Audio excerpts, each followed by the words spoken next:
car that's going to try and negotiate a turn. That's supposed to be the windshield and headlights. I can't draw very well, unfortunately.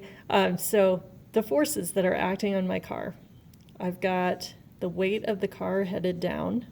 I've got the normal force of the car headed up, and then friction. So if my car is going to be turning, so if this is the path, going around this curve that my car is going to be taking, friction is the force that keeps my car going in a circle. So my two force equations, in the y direction, I have the normal force minus mg is equal to ma, and there is no a, so that goes away. So that means that normal is equal to mg. And then in the x direction, I just have a frictional force, and that's the direction that my car is moving, and that equals ma. But this a, because it's going in a circle, is actually the centripetal acceleration. So I've got the friction is the force that's causing me to stay in a circle, so that's why that's AC. So my frictional force is equal to m v squared over r, because that's what AC is. Cool.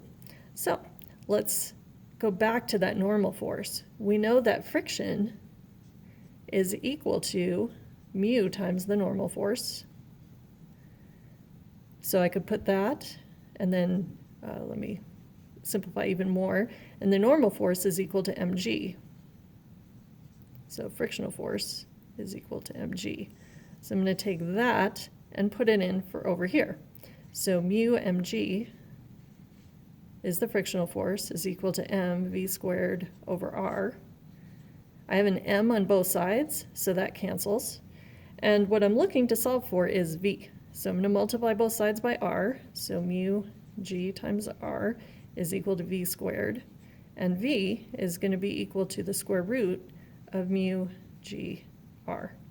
So if I plug numbers in, my coefficient of friction was really teeny. It was 0.05 because it's icy, 9.8.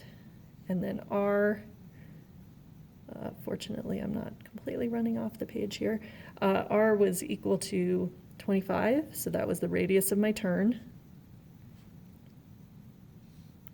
And then v ends up being 3.5 meters per second, which if you convert that into miles per hour, turns out to be just under 8 miles an hour. So if it's super frictiony outside, so it's very, very slidey with ice, then you have to go much slower because you have a smaller coefficient of friction.